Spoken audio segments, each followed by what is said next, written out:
മുഖ്യമന്ത്രി പിണറായി വിജയൻ ആശയരൂപം നൽകി നടപ്പാക്കിയ നവകേരള സദസ്സ് കേരളത്തിലെ മുഖ്യമന്ത്രിയും മന്ത്രിമാരുമൊക്കെ സംസ്ഥാനത്ത് 140 നിയോജക മണ്ഡലങ്ങളിലും സഞ്ചരിച്ച് ജനങ്ങളുമായി സംവദിക്കുക, ഏത് വിധത്തിലാണ് കേരളത്തെ കേന്ദ്ര സർക്കാർ സാമ്പത്തികമായും മറ്റു രീതിയിലും ഞെരുക്കിക്കൊണ്ടിരിക്കുന്നതെന്ന് ജനങ്ങളോട് വിശദീകരിക്കുക, ഈ കഴിഞ്ഞ കാലത്ത് സർക്കാർ നടത്തിയ പ്രവർത്തനങ്ങൾ എന്ത് എന്ന് ജനങ്ങളോട് പറയുക, എന്തൊക്കെയാണ് ഇനി ചെയ്യാൻ പോകുന്നത് എന്നുള്ളതിനെക്കുറിച്ചുള്ള ആശയങ്ങൾ സമാഹരിക്കുക. ഇതൊക്കെയായിരുന്നു നവകേരള സദസ്സ് എന്ന ആശയത്തിൻ്റെ ലക്ഷ്യം. അത് അതിൻ്റെ അവസാന ഘട്ടത്തിൽ എത്തിയിരിക്കുന്നു. എറണാകുളത്തെ 3-4 മണ്ഡലങ്ങൾ ഒഴിച്ചാൽ ബാക്കി മണ്ഡലങ്ങളിലും മുഴുവൻ CPI സംസ്ഥാന സെക്രട്ടറി കാനം രാജേന്ദ്രൻ മരിച്ചതുകൊണ്ടാണ് എറണാകുളത്തെ 3-4 മണ്ഡലങ്ങളിലെ നവകേരള സദസ്സ് മാറ്റിവെക്കേണ്ടി വന്നത്. ബാക്കി മണ്ഡലങ്ങളിലൊക്കെ യാത്ര പൂർത്തിയാക്കി അത് ഏതാണ്ട് അതിൻ്റെ അവസാന ഘട്ടത്തിലേക്ക് എത്തിയിരിക്കുന്നു. എന്താണ് നവകേരള സദസ്സ് കൊണ്ട് മുഖ്യമന്ത്രിയും CPM-ഉം സംസ്ഥാന സർക്കാരും ഉദ്ദേശിച്ചത്? അത് നടപ്പായോ ഇല്ലയോ എന്ന് പരിശോധിക്കേണ്ട ഘട്ടം കൂടിയാണിത്. നമുക്കൊപ്പമുള്ളത് മുതിർന്ന മാധ്യമപ്രവർത്തകൻ, കേരളത്തിലെ ഏറ്റവും മുതിർന്ന മാധ്യമപ്രവർത്തകരിൽ ഒരാളായ ശ്രീ MG രാധാകൃഷ്ണനാണ്. സ്വാഗതം ഇൻസൈറ്റിലേക്ക്. ഞാനീ പറയുന്നത് പോലെ തന്നെ നവകേരള സദസ്സ് അനൗൺസ് ചെയ്യുമ്പോൾ കേരള സർക്കാർ ചില രാഷ്ട്രീയമായ കാര്യങ്ങൾ മുന്നോട്ട് വച്ചിരുന്നു. കേരള സർക്കാർ അനുഭവിക്കുന്ന പ്രയാസങ്ങൾ, കേന്ദ്ര സർക്കാരിൽ നിന്ന് വേണ്ടത്ര വിഹിതം കിട്ടാത്ത പ്രശ്നങ്ങൾ, അതുമൂലം ഉണ്ടാകുന്ന സാമ്പത്തിക പ്രയാസങ്ങൾ, പല നിലയ്ക്ക് കേരളത്തെ ശ്വാസം മുട്ടിക്കുന്ന വിധത്തിലാണ് കേന്ദ്ര സർക്കാർ പെരുമാറുന്നത്. ഇത് ജനങ്ങളോട് പറയുക എന്നുള്ളത്, അതുപോലെ കഴിഞ്ഞ കാലങ്ങളിൽ കേരള സർക്കാർ എന്താണ് ചെയ്തത് എന്ന് ജനങ്ങളോട് വിശദീകരിക്കുക, പുതിയ കാലത്തേക്ക് ഇനി വരാനിരിക്കുന്ന കാലത്ത് എന്തൊക്കെ ചെയ്യാനാണ് ശ്രമിക്കുന്നത് എന്ന് പറയുക, ഇതൊക്കെയാണ് നവകേരള സദസ്സിൻ്റെ ലക്ഷ്യങ്ങളായിട്ട് പറഞ്ഞിരുന്നത്. ഇതിൻ്റെ അവസാനത്തേക്ക് അടുക്കുമ്പോൾ താങ്കൾക്ക് എന്താണ് തോന്നുന്നത്? ഈ നവകേരള സദസ്സ് കൊണ്ട് ഈ എല്ലാ മന്ത്രിമാരും ഇങ്ങനെ ഒരു വാഹനത്തിൽ കേരളം അങ്ങോളം ഇങ്ങോളം സഞ്ചരിച്ചതുകൊണ്ടുണ്ടായ ഫലം എന്താണ് എന്നാണ് താങ്കൾക്ക് തോന്നുന്നത്? രാജീവ്, ഈ നവകേരള സദസ്സ് എന്ന് പറയുന്ന പരിപാടിയിലെ കുറച്ചൊക്കെ ഗുണങ്ങളും അതിലേറെ ദോഷങ്ങളും ഉണ്ടായിട്ടുണ്ട് എന്നാണ് ഞാൻ വിശ്വസിക്കുന്നത്. ഗുണങ്ങൾ ആദ്യം പറയാം. ഒന്നതൊരു നല്ല ആശയമായിരുന്നു എന്നുള്ളതിനെപ്പറ്റി സംശയമില്ല. അധികാരത്തിൻ്റെ ഇടനാഴികളിൽ നിന്ന്, അല്ലെങ്കിൽ അധികാരത്തിൻ്റെ കേന്ദ്രീകൃതമായ ഒരു ഇടത്ത് നിന്ന്, തിരുവനന്തപുരത്തെ സെക്രട്ടേറിയറ്റിൽ നിന്ന് അത് ജനങ്ങളിലേക്ക്, പ്രത്യേകിച്ച് കേരളത്തിലെ 140 മണ്ഡലങ്ങളിലേക്ക് പോകുന്നതിനെ കുറിച്ച്, അത് അല്ലെങ്കിൽ മന്ത്രിമാരാണെങ്കിൽ മുഖ്യമന്ത്രി അടക്കമുള്ള മന്ത്രിമാർ, അധികാരത്തിൻ്റെ പ്രതീകങ്ങളായ ആ മന്ത്രിമാർ എത്തുന്നത്, അവിടെ ചെന്ന് ജനങ്ങളുമായി ഒരു സംവാദം അല്ലെങ്കിൽ ഒരു വിനിമയം എങ്കിലും നടത്താൻ തീരുമാനിച്ചത് ഒരു തരത്തിലുള്ള അധികാര വികേന്ദ്രീകരണത്തിൻ്റെതായ ഒരു നല്ല വശം അതിലുണ്ടായിരുന്നു എന്നുള്ളതിനെ പറ്റി സംശയമില്ലാത്ത കാര്യമാണ്. അത് വളരെ സ്വാഗതാർഹമായ കാര്യം. രണ്ടാമത്തെ അതിൻ്റെ ഗുണം എന്താണെന്ന് വെച്ചാൽ, ഒരുപക്ഷെ ഈ നവകേരള സദസ്സിനെ കുറിച്ച് മുഖ്യധാര മാധ്യമങ്ങളിലൂടെ മാത്രം അറിയുന്നവർ വേണ്ടത്ര തിരിച്ചറിയാതെ പോയ ഒന്ന്, ആ നവകേരള സദസ്സിന് സാധാരണക്കാരായ ഒരുപാട് പേർ, ആയിരക്കണക്കിന് പേർ, 10,000-കണക്കിന് പേർ എത്തിച്ചേർന്നു എന്നുള്ളത് ഒരു വളരെ പ്രധാനപ്പെട്ട കാര്യം. പലപ്പോഴും ഈ നമ്മുടെ മാധ്യമങ്ങളിൽ അത് സംബന്ധിച്ചിട്ടുള്ള വിവാദങ്ങളുടെ ചർച്ചകളിലും തർക്കങ്ങളിലും ആണ് കൂടുതലും സമയം അപഹരിച്ചു വയ്ക്കൽ. വാസ്തവത്തിൽ ഓൺ ദ ഗ്രൗണ്ട് നോക്കുകയാണെങ്കിൽ എല്ലാ സ്ഥലത്തും സർക്കാർ ഉദ്ദേശിച്ച പോലെ, സർക്കാർ ആഗ്രഹിച്ചതുപോലെ ഒരു വലിയ ബഹുജന പങ്കാളിത്തം ഉണ്ടായി എന്നുള്ളതിനെ പറ്റി സംശയം. അപ്പൊ ഇത് രണ്ടും ആണ് ഇതിൻ്റെ ഒരു നേട്ടങ്ങളായി എനിക്ക് തോന്നുന്നത്. അതിൻ്റെ കോട്ടങ്ങൾ എന്താണെന്ന് വെച്ചാൽ, തീർച്ചയായിട്ടും അതിൻ്റെ എക്സിക്യൂഷനിൽ, അതിൻ്റെ ഈ ആശയം പ്രാവർത്തികമാക്കുന്ന തലം മുതൽ അതിൻ്റെ യാത്ര ഉടനീളം ഒരുപാട് കുഴപ്പങ്ങൾ അതുമൂലം തന്നെ അതിനുദ്ദേശിച്ച ഫലങ്ങളിൽ ഏതാണ്ട് 90% ലഭിക്കാതെ പോകുന്നതിന് വഴിവെക്കുകയും ചെയ്തു. എല്ലാത്തിനും പുറമെ സർക്കാരിൻ്റെ ഇമേജിൽ, സർക്കാരിൻ്റെ പ്രതിച്ഛായയ്ക്ക് വലിയ കോട്ടങ്ങൾ ഏൽപ്പിക്കാനും ഇത് സംബന്ധിച്ച് നടന്ന എല്ലാവർക്കും അറിയാവുന്ന വിവിധ തരത്തിലുള്ള സംഭവ വികാസങ്ങളും സംഭാവന ചെയ്തിട്ടുണ്ട് എന്നുള്ളതിനെ പറ്റി ഒരു സംശയം. അപ്പോൾ അവസാനമായി പറയുകയാണെങ്കിൽ, സർക്കാർ എന്താണ് ഉദ്ദേശിച്ചത്, സർക്കാർ അതിൻ്റെ അത് നേരിടുന്ന ബുദ്ധിമുട്ടുകൾ, അതിൻ്റെ കൈവരിച്ച നേട്ടങ്ങൾ, ഇവയൊക്കെയാണ് പറയാൻ ജനങ്ങളിൽ എത്തിക്കാൻ ശ്രമിച്ചതെങ്കിൽ അവിടെ ആ ലക്ഷ്യം അത് കൈവരിച്ചിട്ടില്ല എന്ന് മാത്രമേ എനിക്ക് പറയാനാവൂ. പ്രത്യേകിച്ചും ഈ തർക്കങ്ങളും മറ്റുമാണ് അതിൻ്റെ അതിനെ സംബന്ധിച്ചുള്ള പൊതുജന മധ്യത്തിൽ അതിനെ സംബന്ധിച്ചുള്ള ചർച്ചകളിലേറെയും അതിൻ്റെ അടിപിടി കാര്യങ്ങളും മറ്റുമായിട്ട് മാറി. അതോടുകൂടി ഈ സദസ്സിലെ പ്രധാനപ്പെട്ട മുഖ്യമന്ത്രിയുടെ പത്രസമ്മേളനങ്ങളിലും മുഖ്യമന്ത്രിയുടെ പ്രസംഗങ്ങളിലും ഒക്കെ ആ വിഷയങ്ങളിലേക്ക് കേന്ദ്രീകരിക്കുകയും അത് ആദ്യം ചെയ്യാൻ ഉദ്ദേശിച്ച പല കാര്യങ്ങളിൽ നിന്ന് അത് നടക്കാതെ പോവുകയും ചെയ്തു എന്നുള്ളവരെല്ലാം ചെയ്ത ഒരു മാർക്ക് ഇടുകയാണെങ്കിൽ കഷ്ടിച്ച് പാസ് മാർക്ക് പോലും കിട്ടാതെ പോയി എന്നാണ് എൻ്റെ അഭിപ്രായം. നമ്മൾ ഈ നവകേരള സദസ്സിൻ്റെ ഒരു ആശയത്തെക്കുറിച്ച് സംസാരിക്കുമ്പോൾ ഇതിനു മുമ്പ് പിണറായി വിജയൻ പാർട്ടിയുടെ സംസ്ഥാന സെക്രട്ടറി ആയിരിക്കുന്ന സമയത്ത് അദ്ദേഹം മുഖ്യമന്ത്രിയാകാൻ വേണ്ടി തെരഞ്ഞെടുപ്പിൽ മത്സരിച്ച സമയത്ത് അതിന് തൊട്ടു മുമ്പൊക്കെ ഇത്തരം യാത്രകൾ അദ്ദേഹം നടത്തിയിട്ടുണ്ട്. ഏതാണ്ട് അതിന് സമാനമായ പ്ലാനിങ് ഇതിലും നമുക്ക് കാണാൻ സാധിക്കും.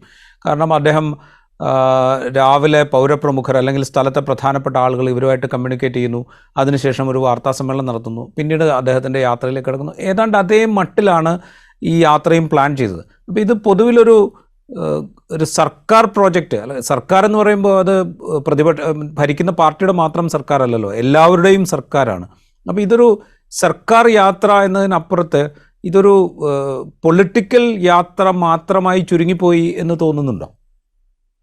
തീർച്ചയായും അത് തന്നെയാണ് തോന്നുന്നത്. കാരണം ഇത് ആദ്യം തന്നെ ഇത് ഒരു പ്രതിപക്ഷത്തിനെ ഇതിൽ ക്ഷണിക്കുകയും പ്രതിപക്ഷം ബഹിഷ്കരിക്കുകയും ഒക്കെ ചെയ്തു എന്നുള്ളതിൻ്റെ അപ്പുറത്ത് ഇത് ആദ്യം മുതൽ ഗവൺമെന്റിന്റെ 2 വർഷത്തെ നേട്ടങ്ങൾ അറിയിക്കാനും അതിന്റെ പ്രശ്നങ്ങൾ കേന്ദ്ര ഗവൺമെന്റിൽ നിന്നുള്ള അവതരണയാണെങ്കിൽ അല്ലെങ്കിൽ വിവേചനമാണെങ്കിൽ ഇത് ബഹുജന ശ്രദ്ധയിൽ കൊണ്ടുവരാനും ആണ് എന്ന് പറഞ്ഞപ്പോൾ തന്നെ വാസ്തവത്തിൽ അത് ഈ സർക്കാരിന്റെ ഒരു പൊളിറ്റിക്കൽ ആയിട്ടുള്ള രാഷ്ട്രീയമായിട്ടുള്ള ഒരു പ്രചരണ ജാഥ എന്നുള്ള രീതിയിലേക്ക് അത് ഒതുങ്ങിപ്പോയി എന്നുള്ളതിനെ പറ്റി സംശയമില്ല. നേരെ മറിച്ച് ഈ നാട്ടിലെ പ്രശ്നങ്ങൾ, സജീവമായ പല പ്രശ്നങ്ങളും പരിഹരിക്കാൻ വേണ്ടിയിട്ട്, അതായത് ഇപ്പോൾ പിണറായി വിജയൻ പ്രതിപക്ഷത്തിരിക്കും അല്ലെങ്കിൽ പ്രതിപക്ഷം തെരഞ്ഞെടുപ്പിന് മുന്നോടിയായി നടത്തുന്ന ഒരു യാത്ര പോലെയല്ല 2 വർഷം അധികാരത്തിൽ വന്ന 2 വാസ്തവത്തിൽ കഴിഞ്ഞ 5 വർഷത്തെ കൂടെ കൂട്ടുകയാണെങ്കിൽ 7 വർഷമായി അധികാരത്തിൽ ഇരിക്കുന്ന ഒരു LDF സർക്കാർ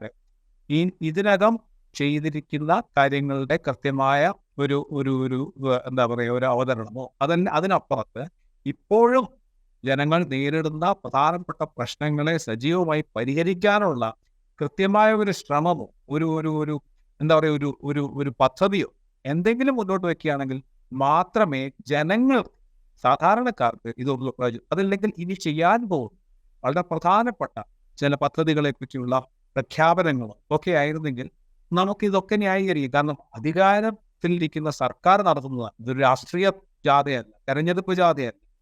അപ്പോൾ തീർച്ചയായിട്ടും ഗവൺമെന്റിൽ നിന്ന് പ്രതീക്ഷിക്കുന്നത് ജനങ്ങളുടെ പ്രശ്നങ്ങൾ പരിഹരിക്കാനുള്ള ഒരു ശ്രമമാണ്. അതിനുള്ള ഈ അധികാരം തിരുവനന്തപുരം നഗരത്തിലെ സെക്രട്ടേറിയറ്റിൽ കേന്ദ്രീകരിക്കുന്നതിന് പകരം സാധാരണക്കാരുടെ എത്തിയും അവരുടെ വളരെ ദീർഘകാലമായി പരിഹരിക്കാതെ കിടക്കുന്ന വ്യക്തിപരമായിട്ടുള്ളതും സാമൂഹ്യപരമായിട്ടുള്ളതും ആ നാടിൻ്റെതുമായിട്ടുള്ള പ്രശ്നങ്ങളൊക്കെ അഡ്രസ്സ് ചെയ്യാനുള്ള ഒരു ആത്മാർത്ഥമായിട്ടുള്ള ഒരു ശ്രമം ഉടനടി പരിഹാരമില്ലെങ്കിലും ഒരു ശ്രമത്തിന്റെ സൂചനയെങ്കിലും നടത്തി.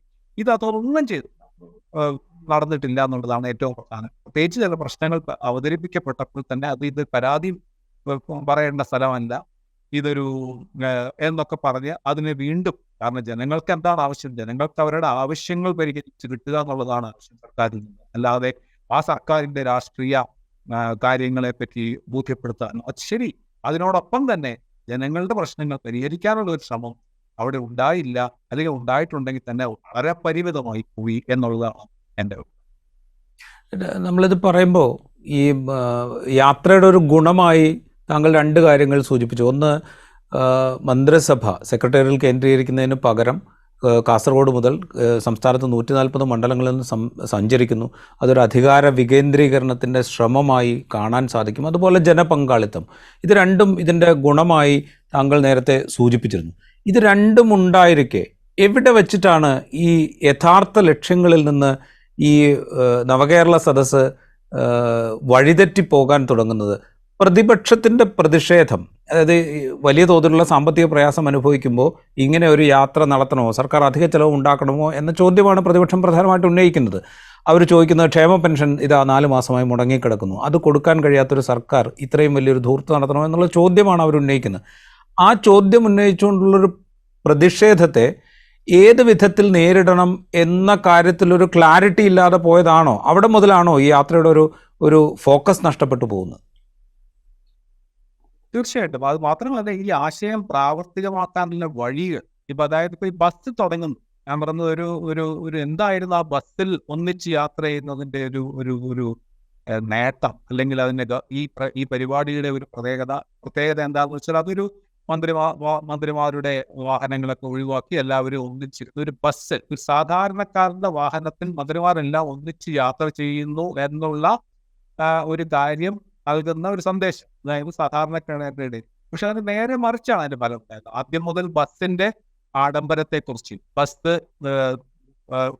ഇവരുപയോഗിച്ചിരുന്ന ആ ബസ് കൊണ്ടുവന്ന ധൂർത്തിനെ കുറിച്ച്, പണച്ചെലവിനെ കുറിച്ചൊക്കെ ആയപ്പോൾ തന്നെ തുടക്കത്തിൽ തന്നെ ആ ആശയം പാടി. സാധാരണക്കാരുടെ വാഹനത്തിൽ യാത്ര ചെയ്യുന്നതിന് പകരം ഇതൊരു ആഡംബര വാഹനത്തിന്റെ ഭാഗമായി എന്ന രീതിയിലൊരു പ്രതിച്ഛായ, അത് തന്നെ അവിടെ മുതൽ അബദ്ധം തുടങ്ങി. ഞാൻ പറഞ്ഞ അതാണ് ഈ പ്രയോഗത്തിൽ ഉണ്ടായിരിക്കുന്ന ഏറ്റവും വലിയ അബദ്ധം. അതിന് പകരം വാസ്തവത്തിൽ മന്ത്രിമാർ അവരുടെ തന്നെ വാഹനത്തിൽ വരികയോ അതൊന്നിച്ച് അവർ ആ മീറ്റിംഗ് പങ്കെടുക്കുകയൊക്കെ ചെയ്താൽ പക്ഷേ ഇത്രയും ആ കാര്യത്തിലെങ്കിലും ഒഴിവാക്കാൻ പറ്റും.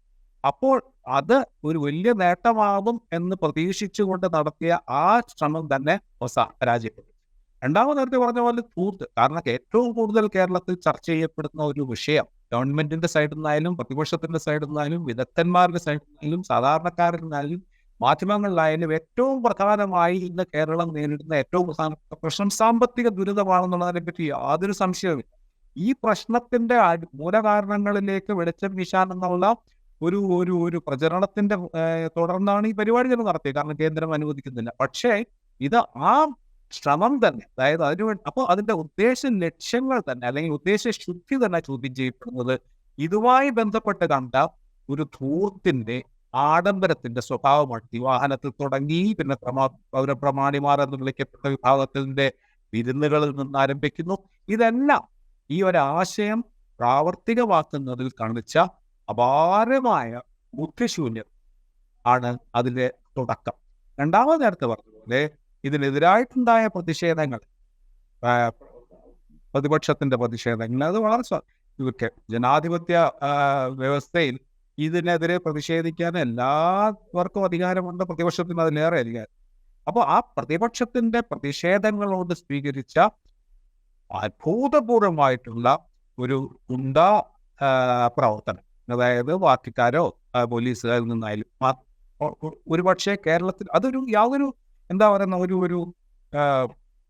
ഒരു മറ പോലുമില്ല. ഞാൻ പറഞ്ഞ ഒരു എന്താ പറയുന്നത്, ഇങ്ങനെ പറ്റിപ്പോയി എന്നുള്ള രീതിയിൽ ഒരു ചെറിയൊരു ക്ഷമാപണത്തിന്റെ പോലും മട്ടില്ലായി പോയി എന്നുള്ളതിന്റെ അപ്പുറത്ത് മുഖ്യമന്ത്രി തന്നെ ഈ ശാരീരികമായ ആക്രമണത്തെ ന്യായീകരിക്കുന്ന കേട്ടാൽ വാസ്തവത്തിൽ ഇതൊന്നൊരു വെള്ളരിക്കപ്പെട്ടണമാണോ അദ്ദേഹത്തിന് തോന്നുന്നുണ്ടോ എന്ന് തോന്നിപ്പോകും. കാരണം എല്ലാവരും ടെലിവിഷനിൽ കൂടെ കണ്ട ഈ അക്രമങ്ങളെ ഈ തരത്തിൽ ഇതൊരു എന്താ പറയുന്നത്, കളിയാക്കുകയാണോ ജനങ്ങളുടെ സാമാന്യ ബുദ്ധിയെ കളിയാക്കുകയാണ്. ഒരു കാലത്തും ഞാൻ പറഞ്ഞ അടിയന്തരാവസ്ഥ കാലത്ത് പോലും നടന്ന അതിക്രമങ്ങളെ ന്യായീകരിക്കാൻ, ആ അടിയന്തരാവസ്ഥ കാലത്തെ അതിക്രമങ്ങൾക്ക് പ്രധാനപ്പെട്ട കാരണക്കാരനെന്ന് നമ്മൾ കരുതുന്ന കെ കരുണാകരൻ പോലും ശ്രമിച്ചിട്ടില്ല.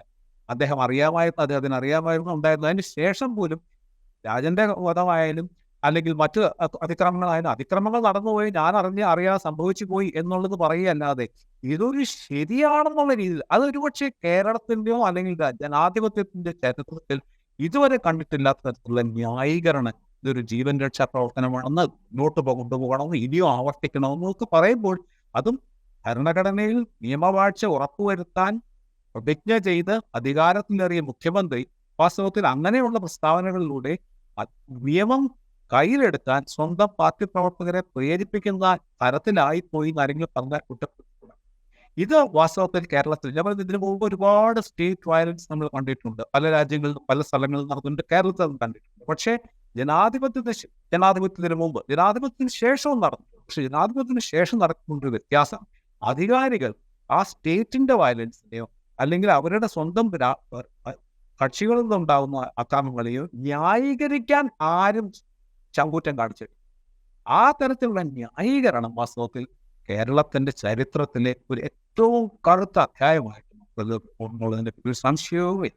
അപ്പൊ അവിടെ അത് ഏറ്റവും അടുത്ത നവകേരള സദസ്സ് എന്ന് പറയുന്ന നവകേരളത്തിന്റെ സൃഷ്ടിക്കായി നവകേരളത്തിന്റെ സ്വപ്നങ്ങൾ മുന്നോട്ട് വെക്കാനായി നടത്തിയ ശ്രമം ഇത്ര മോശം മാറുന്നതിന് ഏറ്റവും പ്രധാനപ്പെട്ട സംഭാവന ഈ ഭരണകക്ഷിയിൽ നിന്നും സർക്കാരിൽ നിന്നും എല്ലാത്തിനും ഉപരി മുഖ്യമന്ത്രിയിൽ നിന്നും ഉണ്ടായി എന്നുള്ളത് നവകേരള സദസ്സിന്റെ പരാജയത്തിന്റെ അല്ലെങ്കിൽ അതിന്റെ പ്രതീക്ഷിച്ച നേട്ടങ്ങൾ കൈവരാതെ പോകുന്നതിന്റെ ഏറ്റവും പ്രധാന ഉത്തരവാദിയാണ്. നമ്മളിതിൻ്റെ മറുവശത്തേക്ക് പോയി കഴിഞ്ഞാൽ പ്രതിപക്ഷം ഇതിനെ സ്വീകരിച്ച രീതി, ആദ്യം അവർ ഇതിനോട് സഹകരിക്കില്ല എന്ന് പ്രഖ്യാപിച്ചു. അവരുടെ പ്രതിപക്ഷാംഗങ്ങൾ ജനപ്രതിനിധികളായ മണ്ഡലങ്ങളിൽ പോലും സഹകരിക്കേണ്ട എന്ന് തീരുമാനിച്ചു. പ്രതിപക്ഷത്തിനത് അങ്ങനെ ഒരു തീരുമാനം എടുക്കാവുന്നതാണ്. ജനാധിപത്യപരമായി അവരുടെ പ്രതിഷേധം പ്രകടിപ്പിക്കാനും ഞങ്ങൾ ഇതിനോട് സഹകരിക്കുന്നില്ല എന്ന് പ്രഖ്യാപിക്കാനുള്ള അവസരം അവർക്കുണ്ട്. അത് അവരാദ്യം പറയുന്നു. അതിനുശേഷം ഇതിനോട് പ്രതികരിക്കാൻ, അതായത് ഇതിൻ്റെ ധൂർത്ത് ചൂണ്ടിക്കാണിച്ചുകൊണ്ട് അല്ലെങ്കിൽ സർക്കാർ സംസ്ഥാനത്ത് നിലനിൽക്കുന്ന സാമ്പത്തിക പ്രതിസന്ധി, ക്ഷേമ പെൻഷൻ കൊടുക്കാതിരിക്കുന്നത്, സപ്ലൈകോയിൽ സാധനങ്ങളില്ലാതിരിക്കുന്നത്, ഇത്തരം സംഗതികളൊക്കെ നിലനിൽക്കെ ഇത്രയും വലിയൊരു യാത്ര നടത്തണമോ എന്ന ക്വസ്റ്റ്യൻ ഉന്നയിച്ചുകൊണ്ട് അവർ പ്രതിഷേധിക്കാൻ ഇറങ്ങുന്നു. ഇതുവഴി പ്രതിപക്ഷം അവർക്ക് ഈ കഴിഞ്ഞ ഒരു 7 വർഷത്തിനിടെ ഇല്ലാതിരുന്ന അല്ലെങ്കിൽ അവർക്ക് നേടിയെടുക്കാൻ കഴിയാതിരുന്ന ഒരു സ്പേസ്, ആ സ്പേസ് ഈ നവകേരള സദസ്സിനിടെ പ്രതിപക്ഷം നേടിയെടുത്തു എന്ന് നമുക്ക് പറയാൻ സാധിക്കുമോ? 100%. ഇവിടെ കേരളത്തിലെ പ്രതിപക്ഷം പലതരത്തിലുള്ള ദൗർബല്യങ്ങൾക്ക് ഇരയാണെന്നുള്ളത് നമുക്ക് എല്ലാവർക്കും അറിയാം. അതിന്റെ സംഘടിതമായിട്ടുള്ള ശ്രമങ്ങളുടെ മുമ്പിൽ പലതരത്തിലുള്ള പ്രശ്നങ്ങളുണ്ട്. പക്ഷേ ഇവിടെ ഈ പറഞ്ഞ പോലെ ഇപ്പോൾ രാജീവ് ചൂണ്ടിക്കാണിച്ചതുപോലെ തന്നെ ഈ സമയത്തുള്ള ഈ അമിതമായ കൂത്തും അതിനിടയിൽ നടന്ന പ്രധാനപ്പെട്ട സംഭവങ്ങൾ, ഇപ്പം മറിയക്കുട്ടിയുടെ കേസും ഒക്കെ നമുക്കറിയാം. ഒരുപാട് തരത്തിലുള്ള ബുദ്ധിമുട്ടുകളും ദുരിതങ്ങളും ആ സമയത്ത് തന്നെ വന്നതോടുകൂടി ഈ പ്രശ്നങ്ങൾ മുന്നോട്ട് വെച്ചുകൊണ്ടുള്ള ഒരു പ്രതിഷേധം നടത്തിക്കൊണ്ട് പ്രതിപക്ഷം വാസ്തവത്തിൽ അതിൻ്റെ ലെജിറ്റിമസി ഉറപ്പിക്കുകയാണ് ചെയ്തത്. അതിൻ്റെ അവരുടെ പ്രതിഷേധത്തിന്റെ മാർഗം എന്തൊക്കെയായാലും ഇപ്പോൾ കേരളത്തിൽ ഇങ്ങനൊരു ഏറ്റവും സാമ്പത്തിക പ്രതിസന്ധി, അടിസ്ഥാനപരമായി ജനങ്ങൾക്ക് ആവശ്യമായ കാര്യങ്ങൾ പോലും നടത്തിയെടുക്കാൻ പറ്റാത്ത രീതിയിലുള്ള ബുദ്ധിമുട്ടുള്ള ഒരു കാലത്ത് ഈ ഇങ്ങനെ ഒരു പരിപാടി നടത്തുന്നത് അപകടമാണ്, തെറ്റാണ് എന്ന് അവർ ചൂണ്ടിക്കാണിച്ചത് വാസ്തവത്തിൽ ഒരു ബഹുഭൂരിപക്ഷം ജനതയുടെ അഭിപ്രായത്തിൽ തന്നെയാണ് എന്നുള്ളത് കൊണ്ട് പ്രതിപക്ഷം വാസ്തവത്തിൽ ഒരു വലിയ വിജയമാണ് ഈ നവകേരള സദസ്സ് വഴി ഉണ്ടാക്കിയിരിക്കുന്നത്. ഇത് പറയുമ്പോൾ ഈ തെരുവിലെ പ്രതിപക്ഷം ആര് എന്നുള്ളൊരു ക്വസ്റ്റ്യൻ ഈ കഴിഞ്ഞ ഒന്നാം പിണറായി സർക്കാരിൻ്റെ അവസാന ഘട്ടത്തിലും രണ്ടാം പിണറായി സർക്കാരിൻ്റെ തുടക്കത്തിലും ഒക്കെ സന്ദേഹമായി മുമ്പിലുണ്ടായിരുന്നു. തെരുവിലെ പ്രതിപക്ഷമായി തങ്ങളുണ്ടാകും എന്ന് BJPയും ഇതര സംഘപരിവാർ സംഘടനകളും പ്രഖ്യാപിക്കുന്ന കാഴ്ചയൊക്കെ നമ്മൾ കണ്ടു. അവിടെയൊക്കെ നമുക്കൊരു ക്വസ്റ്റ്യൻ ഉണ്ടായിരുന്നു. കോൺഗ്രസ് 2 തെരഞ്ഞെടുപ്പിൽ പരാജയപ്പെട്ടതോടെ ദുർബലമായി പോകുന്നു, അതുകൊണ്ട് തെരുവിലെ പ്രതിപക്ഷമായിട്ട് അവരുണ്ടാകുമോ എന്നുള്ളൊരു സന്ദേഹം അവിടെയൊക്കെ പ്രകടിപ്പിക്കപ്പെട്ടിരുന്നു. അത് മാറിക്കൊണ്ട് കേരളത്തിലെ പ്രതിപക്ഷം ഇപ്പോഴും കോൺഗ്രസും UDFും തന്നെയാണ് എന്ന് എസ്റ്റാബ്ലിഷ് ചെയ്യാൻ ഒരുപക്ഷെ ഈ നവകേരള സദസ്സിനെതിരായ പ്രതിഷേധം അവരെ സഹായിച്ചിട്ടുണ്ട്. ഒരു പരിധി വരെയെങ്കിലും സഹായിച്ചിട്ടുണ്ട്. കാരണം എന്താണെന്ന് വെച്ചാൽ ഇപ്പോൾ പല സ്ഥലത്തും ഇവരുടെ പ്രതിഷേധം താരതമ്യേന ഏതാനും പേരിൽ ഒതുങ്ങി. ഇതൊരു വലിയ പ്രതിഷേധമാക്കി മാറ്റിയത് ഈ ഭരണകക്ഷിയുടെ അബദ്ധങ്ങളും മണ്ടത്തരങ്ങളും തന്നെയാണ്. കാരണം പല സ്ഥലങ്ങളിലും 3, 4, 5 യൂത്ത് കോൺഗ്രസ്സുകാരുടെ മറ്റും ഒരു കരിങ്കൊടി പ്രകടനത്തിലും മറ്റുമാണ് ഒതുങ്ങിയിരുന്നത്. പ്രതിപക്ഷത്തിന് അവരുടേതായ വിചാരണ ഇന്നിപ്പോൾ തിരുവനന്തപുരം നഗരത്തിൽ മറ്റും വലിയ അക്രമങ്ങളും മറ്റും ബഹളങ്ങളും ഒക്കെ നടന്നിട്ടുള്ളത് ശരിയാണ്. പക്ഷേ അവർ ഒരുപക്ഷെ ഇതൊന്നുമില്ലായിരുന്നെങ്കിൽ, അവർ ഈ 3, 4 പേരുടെ ഒരു സംഘങ്ങളുടെ ശ്രമം ഇല്ലായിരുന്നെങ്കിൽ വാസ്തവത്തിൽ ഈ നവകേരള സദസ്സിനെതിരായി ഒരു വലിയ ശക്തമായ സംഘടിതമായിട്ടുള്ള ഒരു പ്രതിഷേധമോ അല്ലെങ്കിൽ ഒരു എന്താ പറയുക, ഒരു എതിർപ്പോ അവർക്ക് പ്രകടിപ്പിക്കാൻ ബുദ്ധിമുട്ടാവുകയായിരുന്നു. കാരണം കോൺഗ്രസിന്റെ പലതരത്തിലുള്ള UDFന്റെ പലതരത്തിലുള്ള പ്രശ്നങ്ങളും വളരെ അധികം വഷളായിക്കൊണ്ടിരുന്ന ചില ലീഗും കോൺഗ്രസും തമ്മിലുള്ള ബന്ധങ്ങളും ഒക്കെ കാരണം.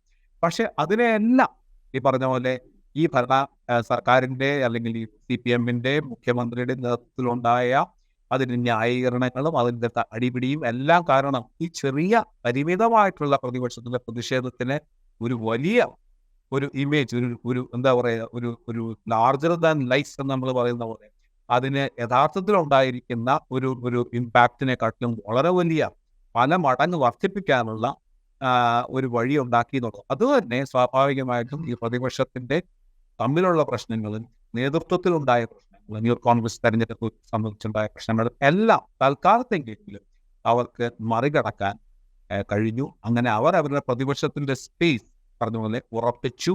അതിന് സഹായിച്ചത് നവകേരള സദസ്സും അത് സംഘടിപ്പിച്ച രീതിയും. ഇത് പറയുമ്പോൾ നമ്മൾ ഈ തുടർ ഭരണം ഏത് വിധത്തിലാണ് CPM-ൻ്റെ സംഘടനാ സംവിധാനത്തെ മാറ്റി തീർത്തിരിക്കുന്നത് എന്നുള്ളതിൻ്റെ ഒരു ഉദാഹരണമായി നമുക്ക് ഈ പറയുന്ന നവകേരള സദസ്സിനിടയിലുണ്ടായ സംഭവങ്ങളെ കാണാൻ സാധിക്കുമോ? അതിൻ്റെ ഇപ്പോൾ ജീവൻ രക്ഷാ പ്രവർത്തനം എന്ന് പേരിട്ട് വിളിക്കുന്ന വിധത്തിലുള്ള സംഘടിതമായ ആക്രമണങ്ങൾ, അല്ലെങ്കിൽ മുഖ്യമന്ത്രിയുടെ ഗൺമാൻ തന്നെ നേരിട്ടിറങ്ങി നടത്തുന്ന ആക്രമണങ്ങൾ, ഇത്തരം സംഗതികളൊക്കെ ഒരു തുടർഭരണം ഏത് വിധത്തിലാണ് ഈ പാർട്ടി സംവിധാനത്തെ അല്ലെങ്കിൽ സർക്കാർ സംവിധാനത്തെ ഒക്കെ മാറ്റി തീർത്തിരിക്കുന്നത് എന്നുള്ളതിൻ്റെ ഒരു ഉദാഹരണം കൂടി നവകേരള സദസ്സിലുണ്ടോ? ഞാൻ ചോദിക്കാൻ കാര്യം എന്ന് പറഞ്ഞു കഴിഞ്ഞാൽ, ഇപ്പോൾ ബംഗാളിൽ നിന്നൊക്കെ നമ്മൾ ഇതൊരു പക്ഷേ തുടർഭരണം കുറേ അങ്ങോട്ട് നീങ്ങിയതിന് ശേഷം മാത്രമായിരിക്കും ഇത്തരം കാഴ്ചകൾ നമ്മൾ കാണുകയോ അറിയുകയോ ഒക്കെ ചെയ്തിട്ടുണ്ടാവും. പക്ഷേ ഇത് വളരെ പെട്ടെന്ന് തന്നെ അത്തരമൊരു സംവിധാനത്തിലേക്ക് പോകുന്നു. അത്തരമൊരു സംവിധാനത്തിലേക്ക് പോകുമ്പോൾ ഇത് പാടില്ല, തിരുത്തൽ പ്രക്രിയ വേണം എന്നുള്ളൊരു രേഖ CPM തന്നെ അംഗീകരിച്ചിട്ടുമുണ്ട്. അതാണ് ഏറ്റവും വിചിത്രമായിട്ടുള്ള അല്ലെങ്കിൽ നമ്മളെ അമ്പരപ്പിക്കുന്ന കാര്യം. ഈ രാജീവ് പറഞ്ഞ പോലെ 30 വർഷത്തിലേറെ ഭരിച്ചതിന് ശേഷമാണ് ബംഗാളിൽ സമാനമായ സംഭവങ്ങളും പ്രശ്നങ്ങളും ഉണ്ടായി. പക്ഷെ വളരെ സമാനമാണ്, വളരെയധികം സാമ്യമുള്ള ഒരു രീതിയിലേക്കാണ് CPM-ന്റെ സംഘടനാ സംവിധാനവും CPM-ന്റെ പ്രവർത്തന രീതികളും മാറിയിരിക്കുന്നത്. ഒരു സംശയമില്ലാത്ത വളരെ പ്രശസ്തമായിട്ടുള്ള ഗാങ്സ്റ്റർ സ്റ്റേറ്റ് എന്ന് പറയുന്ന പുസ്തകത്തിൽ വളരെ കൃത്യമായി ചൂണ്ടിക്കാണിക്കുന്നത് ഒരുപക്ഷെ ബംഗാളിൽ ഈ അവസാന കാലത്തെ അവസ്ഥകളെ പറ്റി ഒരു 5-6 വർഷത്തെ കാര്യങ്ങൾ ചൂണ്ടിക്കാണിക്കുന്നതിന്റെ ഒരുതരം എന്താ പറയുക ഒരു കൃത്യമായ ഒരു മിറർ ഇമേജ് ആണ് ഈ കേരളത്തിൽ നടക്കുന്നത് എനിക്ക് തോന്നുന്നത്. ഇങ്ങനത്തെ തരത്തിലുള്ള ഒരു ഗാങ്സ്റ്ററൈസേഷൻ അല്ലെങ്കിൽ ഒരു ക്രിമിനലൈസേഷൻ കേരളത്തിലെ ഏത് പ്രധാനപ്പെട്ട ക്രൈം എടുത്താലും അതിൽ പല രീതിയിലും ഇൻവോൾവ് ചെയ്തിരിക്കുന്നത് ഭരണകക്ഷിയിലെ, പ്രത്യേകിച്ച് CPM-ലെ സാധാരണക്കാരായിട്ടുള്ള പ്രവർത്തകർ, വളരെ താഴത്തെ തരത്തിലുള്ള പ്രവർത്തകർ. ഒരു ബാങ്ക് മുതൽ ഒരു സ്ഥലത്തെ ഒരു റിയൽ എസ്റ്റേറ്റ് സംബന്ധിച്ചൊരു തർക്കമായാലും എന്ത് തരത്തിലുള്ള ക്രൈം നമ്മുടെ കേരളത്തിൽ നടത്താനും അത് വാസ്തവത്തിൽ ഈ അധികാരവുമായി ബന്ധപ്പെട്ടു വരുന്ന സ്വാഭാവികമായിട്ടുള്ള ഒരു തരം ജീർണതയാണെന്നുള്ളതിനെ പറ്റി സംശയമില്ല. പക്ഷേ വെറും 5 വർഷം കഴിഞ്ഞപ്പോൾ 7 വർഷമായപ്പോൾ തന്നെ ഇന്ന് കേരളത്തിലെ ഇത്ര വ്യാപകമായിട്ടുള്ള ഒരു ക്രിമിനലൈസേഷന് വേണ്ടിയിട്ടുള്ള ഒരു പ്രധാനപ്പെട്ട പങ്ക് CPM-ന് ഉണ്ടാവുന്നു എന്നുള്ളത് വാസ്തവത്തിൽ ഞെട്ടിപ്പിക്കുന്നതാണ്. ഇപ്പൊ ബംഗാളിൽ നടന്നതൊക്കെ വാസ്തവത്തിൽ നേരത്തെ പറഞ്ഞ പോലെ എത്രയോ വർഷത്തിന് ശേഷമാണ്. ഇപ്പൊ എന്തുകൊണ്ടോ ഇത് തിരിച്ചറിയുന്നില്ല എന്നുള്ളത് വളരെ പ്രധാനപ്പെട്ട. അതിനൊക്കെ അടിസ്ഥാനപരമായ കാരണം അധികാരത്തിന്റെ തുടർച്ചയ്ക്കപ്പുറത്ത് അധികാരത്തിന്റെ കേന്ദ്രീകരണത്തിനാണ് അതിന്റെ അടിസ്ഥാനപരമായ ജനാധിപത്യ വിരുദ്ധമായിട്ടുള്ള അങ്ങേയറ്റം ഗർഹണീയമായിട്ടുള്ള അധികാര കേന്ദ്രീകരണം. ആർക്കും ചോദിക്കാനും പറയാനും ആരുമില്ലാത്ത രീതിയിലേക്ക് അധികാരം കേന്ദ്രീകരിക്കുന്നത് ഒരു വ്യക്തിയിലോ ആ വ്യക്തിയിൽ മാത്രമായോ കേന്ദ്രീകരിക്കുന്ന ഒരവസ്ഥ. അപ്പോൾ സ്വാഭാവികമായിട്ടും അത് മനുഷ്യ സഹജമായിട്ടുള്ള കാര്യമാണ്. അബ്സല്യൂട്ട് പവർ കറപ്റ്റ്സ് അബ്സല്യൂട്ട്ലി എന്ന് പറയുന്ന വിഖ്യാതമായ ചൊല്ല് ചൂണ്ടിക്കാണിക്കുന്നു. അപ്പോൾ ആരും ചോദിക്കാനോ ആരും പറയാനോ ഇല്ലാത്ത ഒരു വ്യവസ്ഥയും ഇല്ലാത്ത ഡെമോക്രാറ്റിക് എന്താ പറയുക സെൻട്രലൈസ്ഡ് ഡെമോക്രസി എന്നൊക്കെ പറഞ്ഞ് വിളിച്ചിരുന്നതിനൊക്കെ എല്ലാം വെറും എന്താ പറയുക പൂർണ്ണമായിട്ടും അതൊക്കെ നാമാവശേഷമായിരിക്കുന്ന സംശയമില്ല. പണ്ടൊക്കെ പാർട്ടിക്കുള്ളിലുണ്ടായിരുന്ന ഏറ്റവും പ്രധാനപ്പെട്ട നേതാക്കന്മാർ PMS-നെ പോലും ഏറ്റവും സാധാരണ ലെവലിലുള്ള ഒരു കമ്മിറ്റിക്ക്, ഒരു അങ്ങേയറ്റത്തെ പ്രാദേശിക കമ്മിറ്റിയിൽ നിർത്തിപ്പൊരിക്കാനുള്ള അവകാശവും അധികാരവും ധാർമ്മികമായിട്ടുള്ള ശക്തിയും ഐഡിയോളജിക്കലായിട്ടുള്ള കരുത്തും ഒക്കെ ഉണ്ടായിരുന്ന ഒരു കാലമുണ്ടായി. അതിൽ നിന്ന് വ്യത്യാസമാണ് ഇന്ന് ദേശീയ തലത്തിൽ പോലും അല്ല, അങ്ങേയറ്റത്തെ ഏറ്റവും സമുന്നതമായിട്ടുള്ള സമിതിയിൽ പോലും ചോദ്യങ്ങളില്ലാത്ത ആ അധികാരത്തിന്റെ പ്രയോഗത്തിന് അതിരുകൾ നിശ്ചയിക്കാൻ കഴിയാത്ത രീതിയിലേക്ക് അധികാരം കേന്ദ്രീകരിച്ചിരിക്കുന്നതിന്റെ ഫലമാണ് ഇപ്പോൾ സംഭവിച്ചിരിക്കുന്നത്. എനിക്ക് തോന്നുന്നത് ബംഗാളിൽ പോലും ഒരുപക്ഷെ ബുദ്ധദേവിന്റെ കാലത്ത് വാസ്തവത്തിൽ അത് ആ രീതിയിലേക്ക് അധികാരം ഒരു വ്യക്തിയിലേക്ക് എത്തിച്ചു. ജ്യോതി ബാസുവിന്റെ ഒരു വലിയ ഐക്കോണിക് ആയിട്ടുള്ള സ്റ്റേറ്റസ് ബുദ്ധദേവിനുണ്ടായിരുന്നു. അതുകൊണ്ട് ബുദ്ധദേവിൽ പക്ഷെ പാർട്ടിയിൽ തന്നെയാണ് അത് സംഘടിതമായിട്ട് പാർട്ടിയുടെ നേതൃത്വത്തിൽ. ഇവിടെ അതിനപ്പുറത്ത്, പാർട്ടിക്കപ്പുറത്ത് പാർട്ടി ഒരു വ്യക്തിയിലേക്ക്, മുഖ്യമന്ത്രിയിലേക്ക് മാത്രമായിട്ട് എല്ലാ അധികാരവും ശക്തിയും കേന്ദ്രീകരിക്കുന്നതിന് അപകടമാണ്. ഇത് മുഖ്യമന്ത്രി വിചാരിച്ചാൽ പോലും ഈ അപകടത്തിൽ നിന്ന് അപ്പുറത്ത്, കാരണം അദ്ദേഹം പറഞ്ഞു മനഃപൂർവ്വം ഇതൊന്നും ചെയ്തില്ലെങ്കിൽ പോലും അധികാരത്തിന്റെ സ്വഭാവം ഇങ്ങനെയാണ്. അധികാരം, അമിതമായിട്ടുള്ള അധികാരം, പരിധിയില്ലാത്ത അധികാരം അങ്ങേയറ്റം ദൂഷിപ്പിക്കുന്നതിന്റെ കൃത്യമായ ഉദാഹരണ തെളിവുണ്ട്. ചരിത്രത്തിൽ കാലദേശം ഭേദമില്ലാതെ ഒരുപാട് തെളിവുകളും ഉദാഹരണങ്ങളും ഉണ്ട്. നമ്മുടെ ജനാധിപത്യത്തിന്റെ ഒരു തുരുത്തായി നിൽക്കുന്ന ഈ ഇന്ത്യ ആകെ ഭാവിവൽക്കരണത്തിന്റെയും ജനാധിപത്യ വിരുദ്ധതയുടെയും ഫാസിസത്തിന്റെയും ഈ ഭീകരമായ കൊടുങ്കാറ്റുകൾ വീശുമ്പോൾ ഒരുപക്ഷെ ജനാധിപത്യത്തിന്റെ ഒരു പച്ചത്തുരുത്തായിട്ട് കേരളത്തിൽ പോലും കാര്യങ്ങൾ അപകടത്തിലേക്ക് എത്തിക്കുന്നു. അതിൽ ഈ സ്വേച്ഛാധികാരത്തെ ഏറ്റവും ശക്തമായി എതിർക്കാൻ കടപ്പെട്ടിരിക്കുന്ന, അതിന് ഏറ്റവും എന്താ പറയുക ശക്തി ഉണ്ടാവുമായിരുന്ന ഐഡിയോളജിക്കലായിട്ടുള്ള ശക്തിയുടെ ഉണ്ടാവുമായിരുന്ന ഇടതുപക്ഷത്തിൽ നിന്നാണ് ഞാൻ സംഭവിക്കുന്നുള്ളതും അങ്ങേയറ്റം നിരാശജനകം.